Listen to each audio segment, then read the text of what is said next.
President Ibrahim Traoré, president of Burkina Faso, was walking through the market in simple clothes. No suit, no tie, not even bodyguards in uniform. Just a plain white shirt, brown trousers, and a cap pulled low over his eyes. Nobody knew it was him, not the meat seller cutting goat pieces, not the woman selling bananas, not even the two young men pushing a wheelbarrow of onions. Why was the president doing this? He had been feeling disconnected from the people. His advisors told him everything was fine, that the country was happy, but his heart told him otherwise. I want to see with my own eyes. He had told his wife earlier that morning, I want to feel what the poor feel, hear what they say when they don't know I'm listening. His wife had looked at him with worry. Just be careful, she said softly. You're a good man, but good men have many enemies. Ibrahim had smiled and kissed her forehead. Don't worry, I'll be back before sunset. Now, as he moved through the crowd with two trusted guards dressed like ordinary men, nobody even glanced at him twice until he heard it. A scratchy broken radio tied to a wooden stick. Breaking news, shouted a young voice. Danger in the palace. Traitors are planning to kill President Traoré tonight. Ibrahim stopped walking. The sound came from a boy, maybe 12 years old, wearing torn shorts and a dirty t-shirt. His radio was taped together with wires and plastic. The speaker crackled, but it worked. He stood on top of an old metal box, shouting into the street like a news reporter. Enemies inside the government, the boy said. They are planning to attack the president during a secret meeting. I repeat, there is a plot to kill the president tonight. Some people laughed. Others threw coins into a plastic cup in front of him. Most thought it was just a poor boy pretending to be a journalist, but Ibrahim's heart froze. He pushed through the crowd, pretending to be just a curious man. He walked up to the boy and whispered, Hey, where did you hear that news? The boy looked at him, confused. Who wants to know? I like news, Ibrahim said calmly. I've never heard anything like that before. Is it a joke? The boy jumped off the box. He looked serious now. It's not a joke, Uncle. I heard it myself last night on my shortwave radio. Some men were talking in code, but I listened carefully. They said, Tonight is the night, and they said the president's name. I swear, the boy looked around and leaned closer. I recorded it. You want to hear it? Ibrahim blinked. His hand suddenly felt cold. Yes, he said. The boy nodded and pulled out an old recorder, the kind nobody used anymore. It was dusty, scratched, but still working. He pressed play, static, then voices, faint but real. He must be gone before morning, tonight when he meets the council. We have people inside. The guards will be ours. President Ibrahim's heart dropped. He recognized one of the voices.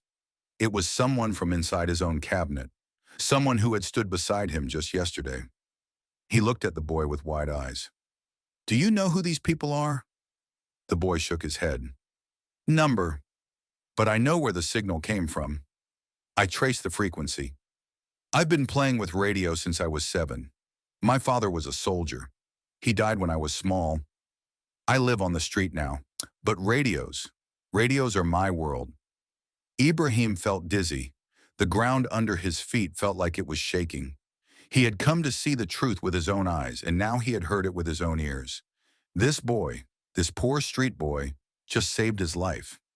I need you to come with me, Ibrahim said. Why? The boy asked, suspicious. Because I believe you, Ibrahim said, slowly taking off his cap. The boy stared. His eyes grew wide. You're... I am, Ibrahim said. But keep your voice down. The boy dropped the recorder. You're the president. Shh, Ibrahim whispered. Not here. Not yet. The boy stepped back, shaking. I'm sorry if I... You did nothing wrong, Ibrahim said, placing a hand on the boy's shoulder. You may have saved my life. The two guards standing nearby were now fully alert. One of them whispered, Sir, we must leave now. If this recording is real, we don't have much time. Ibrahim nodded. Take us back, but bring the boy. He comes with me. The boy looked shocked. I can't go to the palace. I sleep in a broken bus near the train station. Not anymore, Ibrahim said firmly. Tonight you ride with the president. As they disappeared into the alley, the crowd went back to their business. The boy's speaker was still playing. This is not a joke. The president is in danger. But nobody was listening anymore, except the enemies. Somewhere in that crowd, a man pulled out a phone and made a silent call. It's him, he knows. The presidential convoy moved like a silent storm through the streets of Ouagadougou. But tonight there were no flashing lights, no sirens, no sound of screaming tires. Just a single black SUV speeding through back roads, avoiding traffic, avoiding eyes. Inside the vehicle, President Ibrahim Traoré sat next to the street boy who had just shaken his entire world. The boy sat stiffly, gripping the broken recorder like it was gold. He couldn't stop staring at the leather seats, the cold air conditioning, the shiny dashboard. Is this real? He whispered. Ibrahim turned to him and smiled. It's real, son. You're sitting next to the man they're trying to kill. The boy blinked. So what now? Are you going to arrest them? Not yet, Ibrahim said. If we act too early, they'll escape. We need to catch them during the meeting tonight. The boy leaned in. What meeting? A private meeting at the Presidential Council. Only ministers and top security officers are allowed. That's when they plan to strike. The guards said nothing, but their faces were tight with tension. They had heard the voices on the tape, too. One of them spoke finally. Sir, we need a plan. They won't try anything unless they know for sure you're attending that meeting. I have to attend, Ibrahim said. If I don't show up, they'll know we're on to them. But this time, we'll be ready. He turned to the boy. What's your name? Ismile, the boy answered. Well, Ismile, the president said, tonight you are part of a secret mission. You helped us uncover a deadly plot, and for that, I owe you my life. Ismile didn't know what to say. He had never been part of anything important. He had never even eaten dinner with a real family. And now here he was, sitting with the most powerful man in the country, helping him plan a battle of shadows. Can I ask something? The boy said softly. Of course, Ibrahim replied. Why do they want to kill you? The president looked out the window for a long time before speaking. Because I stood up for the poor, he said. Because I ended dirty deals with foreign companies. Because I stopped a few powerful men from stealing our country. And when a leader becomes a problem, they want to erase him. Ismail lowered his head. He had seen the poverty. He had lived it. No home, no school, no help. Just the street, the dust, and a radio that became his only friend. You're not like the others, he said quietly. No, Ibrahim agreed. But not everyone likes change. As they entered the presidential gates, the guards quickly scanned the area. Everything looked calm, too calm. Inside the mansion, Ibrahim rushed to his private study with Ismail and the two trusted guards. He called in his chief of intelligence, a sharp man named Commander Coup, one of the only people he still trusted. Coup listened to the recording with a stone face. When it ended, he looked at the president and said only two words. It's real. You recognize the voices? Ibrahim asked. Coup nodded. Minister of Defense, possibly the chief of internal security, and another voice I don't recognize. The president's heart sank. These were men who had sworn to protect the nation, men he had shaken hands with, dined with. I want them watched, Ibrahim said, but don't make a move yet. Let them attend the meeting tonight like nothing happened. Coup nodded again. And the boy? Ismail stood awkwardly beside the bookshelf, still holding the radio. Ibrahim walked over to him and placed a hand on his shoulder. He stays here. Feed him. Give him a bed. He's done more for this country tonight than most politicians have done in their lives. The boy smiled. It was small, nervous, but full of pride. As night fell over the city, Ibrahim prepared for the most dangerous meeting of his life. He wore a hidden bulletproof vest. His guards carried silent weapons. Coup placed undercover men all around the presidential building. But even with all that, one question burned in everyone's mind. How many traitors were still inside? At 10:45 p.m., the council room lights were turned on. Chairs were arranged. Tea was served. Nothing looked out of place. By 11 p.m., Western the council began to arrive. They smiled, laughed, shook hands as if nothing was wrong. But among them were the ones planning murder. At 11:10 p.m., President Ibrahim entered. The room stood. They saluted. They smiled. But his eyes scanned the room like a hawk. He recognized the voice from the tape. The Minister of Defense sat calmly at the far end of the table, sipping tea. The man who had once called him brother. Now Ibrahim knew that same man had said on tape he must be gone before morning. But just as the meeting began, a hidden earpiece in Ibrahim's ear crackled. "Sir," whispered Seku's voice, "we have a problem. There's a suspicious signal coming from inside the room." "What kind of signal?" Ibrahim whispered back. "Someone is transmitting audio live. Someone is sending this meeting's conversation to an unknown location. There's a spy in the room." Ibrahim froze. It wasn't just a plan to kill him. It was already happening, and he had just walked into the lion's den. President Ibrahim sat still at the council table. His heart was beating like a drum. Sweat began to form on his forehead. He had just heard a whisper through the earpiece. "Sir, someone in this room is transmitting your voice. They're sending everything to someone outside.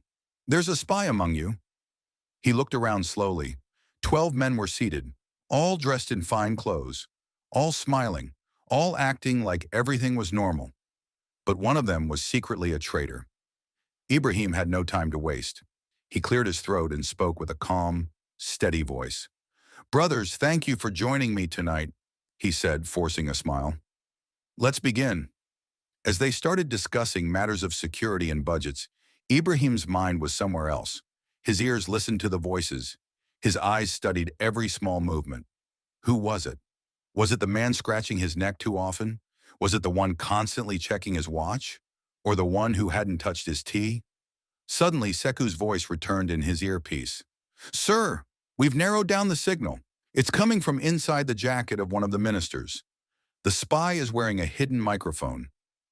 "Which one?" Ibrahim whispered under his breath. "We're still tracking. But it's someone on your left." Ibrahim turned his head slightly. On his left were 3 men: the Minister of Agriculture, the Minister of Defense, the Deputy Minister of Security. 3 powerful men, 3 potential traitors. But then something happened. The Minister of Defense, the same man whose voice had been heard on the tape earlier, accidentally knocked over his cup of tea. As he leaned forward to clean it, the tablecloth lifted slightly, and Ibrahim saw something blinking red inside his jacket. It was tiny, like a dot of light, but it was enough. That was the bug, the transmitter. Ibrahim calmly pressed a button on the pen in his pocket. It was the signal. Outside, Commander Seku and his men received the message. "Go," he said to his team. "Operation Blackout begins now." Within seconds, all the power in the palace went out. Boom! Darkness. The whole room was pitch black. A loud gasp. Chairs scraped the floor. A few men shouted in confusion. Then crash! A window shattered. Smoke filled the room. Guards burst in wearing night vision goggles. They moved fast, grabbing the ministers one by one before they could react. Within 30 seconds, the lights came back, and there he was on the floor, the Minister of Defense pinned down by 2 guards, and the tiny transmitter was found in his inside pocket. He was caught. Everyone stared in horror. "What is this?" the deputy minister shouted, pretending to be shocked. Ibrahim stood slowly, his voice now cold and clear. "I gave all of you my trust, but someone here chose betrayal." The Minister of Defense, now sweating and breathing heavily, screamed, "I was forced. They threatened my family. Please, Mr. President, I had no choice." Ibrahim looked him in the eye. "You had a choice. You chose power over honor." Guards dragged the man out of the room, but then, just when everyone thought it was over, another voice shouted from outside. "Sir, one of the guards has run off. He escaped through the back door." Ibrahim's heart sank. There was more. More traitors. And worse, someone had helped them from the inside. He looked around the room again. He could feel it now. Fear, guilt, silence. He turned to Seku. "Search every staff member, every guard, every cleaner, every cook. Someone is still helping them." Seku nodded. "Yes, sir." But as they walked out of the room, Ibrahim suddenly stopped. He had forgotten something. Ismile, the boy with the radio. He had left him in the mansion's guest room. Safe, or so he thought. Now his heart dropped. What if the escaped guard was going after the boy? What if someone wanted to silence him before he could speak again? Get me to Ismail. Now! Ibrahim shouted. He ran down the hallway with 4 armed guards behind him. His shoes echoed loudly in the marble halls. He reached the guest wing. The door to the boy's room was wide open and the room was empty. No Ismail, no recorder, just an open window and a small spot of blood on the floor. The president's heart dropped. He stared at the blood on the floor, frozen in place. His guards stormed the room, shouting orders, checking every corner, looking under the bed, the table, behind the curtains. But it was too late. Ismail was gone. Find him, Ibrahim roared. Seal every exit. Search the entire palace. Yes, sir, the guards responded, scattering like ants. Sekou arrived a minute later, panting from running. He saw the blood and clenched his jaw. Sir, this was planned. Ibrahim felt cold all over. You think someone took him? Yes, Sekou said. He was the key. The boy had proof. His radio, his tape. That makes him a target. Ibrahim looked out the open window. It faced the garden wall. Whoever took the boy, they didn't go through the doors. They climbed out. The president whispered. Probably used the tree near the kitchen window. That wall is only 6 feet high. Sekou nodded. I'll check the CCTV footage, Number Ibrahim said. Don't waste time. Cameras were probably disabled. Go to the radio tower. See if anyone picked up strange transmissions in the last hour. I'm on it. As Sekou ran off, Ibrahim clenched his fists. They were moving faster now. Someone inside the palace had helped the traitors. But even worse, they had taken a child. A poor boy who risked everything to help his country. And now he was missing. Maybe dead. Ibrahim refused to believe that. He's alive, he told himself. He has to be. Suddenly, a low-ranking palace guard came running. His face was pale. Mr. President, I saw something just before the blackout. A man in a servant uniform entered the guest wing. He didn't look familiar. I thought maybe he was new staff. Ibrahim's eyes narrowed. What did he look like? Short, heavy-set, scar on the left cheek, limp in his walk. The president froze. That description was familiar. He's not staff, Ibrahim said. He's a former soldier, a man we fired last year for spying. You mean Captain Caleb? The guard asked. Yes, Ibrahim said. And if Caleb is involved, this is bigger than we thought. He turned to the head of his guard, locked down the entire palace. No one gets in or out and double the security on my wife and children. Yes, sir. But even as orders were shouted and soldiers spread out across the property, Ibrahim's mind was somewhere else. Back to the broken radio, back to the boy's serious face, back to the moment the boy had said, they're planning something tonight, and now he was gone. Meanwhile, somewhere in the dark outskirts of the city, a van bounced along a rough dirt road. Inside, Ismail sat tied to a chair, his mouth covered with tape, his eyes wide with fear. Across from him sat a man with a sharp smile and a scar on his cheek. Captain Caleb. Well, well, Caleb said, lighting a cigarette. You caused a lot of trouble for powerful people, boy. Ismail tried to shout, to warn someone, but the tape held him silent. You shouldn't have played with radios, Caleb said coldly. That mouth of yours is going to get you killed. The other man driving the van laughed. He's just a kid. Let's finish him and dump the body in the river. But Caleb shook his head. Number the boss said to wait. He wants to hear what the boy recorded. And if it's dangerous, we hand him over to the foreigners. Let them deal with him. The van turned off the road and entered an old warehouse. The doors shut behind them. Ismail looked around. Dust, rats, crates, darkness. This was it. His heart beat faster. Was this where he would die? Then something strange happened. Caleb reached for Ismail's recorder. He pressed a button, but nothing played. It was blank. No voices, no tape, no recording. What the? Caleb said. Where's the audio? The driver asked. Caleb grabbed the boy by the collar. What did you do? Where's the recording? Ismail just stared at him with fire in his eyes. Caleb ripped off the tape from his mouth. I hid it, Ismail whispered. Caleb punched him in the face. Blood flew from the boy's lip. Where? Ismail spit blood on the ground. You'll never find it. Caleb growled and raised his hand again. But then his phone rang. He picked it up. Yes? A voice on the other end said, Change of plans. The president is closing in. Take the boy to the airstrip. The jet leaves in 30 minutes. He must disappear. Caleb nodded and ended the call. You're a lucky rat, he muttered. You're going on a long trip. After that, who knows? He shoved the boy back into the van. Ismile's hands were bleeding. His face hurt, but inside he was smiling. Because they were wrong. He had hidden the recording, but not in the palace. Not in his clothes, not even in the radio. He had hidden it, somewhere no one would ever think to look in the broken speaker on his street corner, back where it all began. And someone had just found it, back at the palace, a young janitor, barely 18 years old. Curious, he peeled it open. Inside was a small hidden memory card.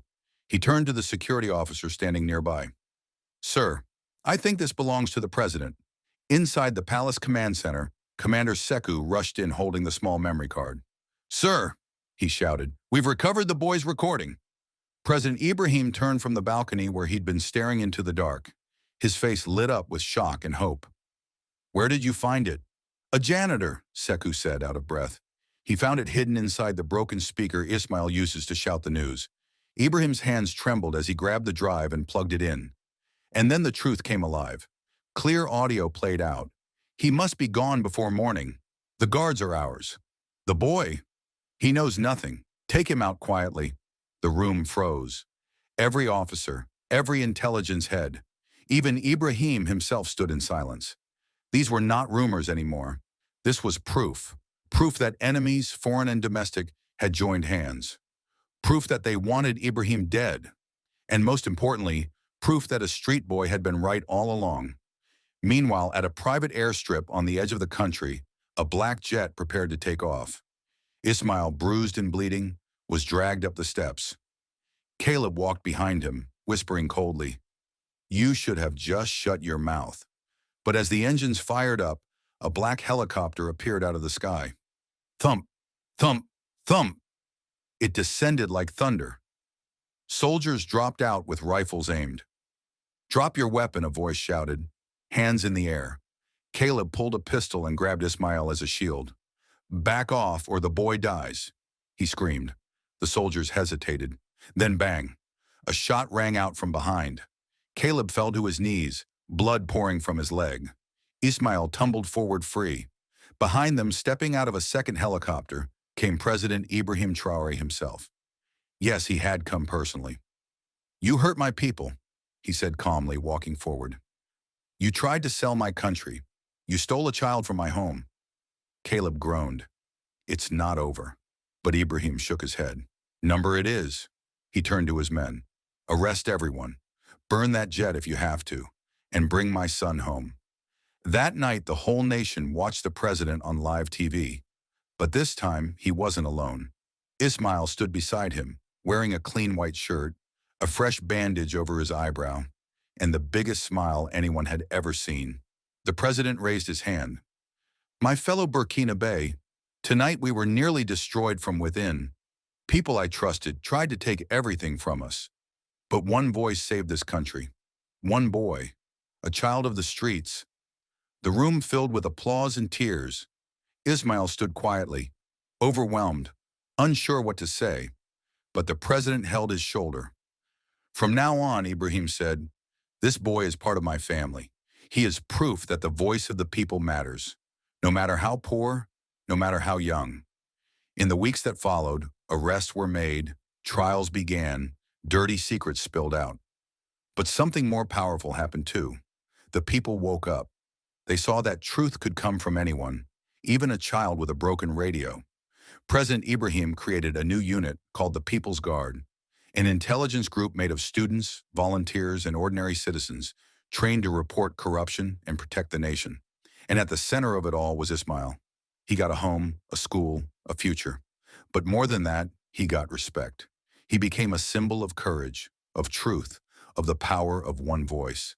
And every Sunday, President Ibrahim would sit with the boy on the same old corner, listening to the radio as it buzzed with news and static. Still works? Ibrahim asked once, holding up the dusty speaker. Ismile smiled. It always works, sir. You just have to listen closely. They laughed together, and far in the distance, across the rooftops and the trees, Burkina Faso stood a little taller that day because one street boy spoke up and saved a nation. God loves you and thank you for today. Please don't forget to subscribe to our channel.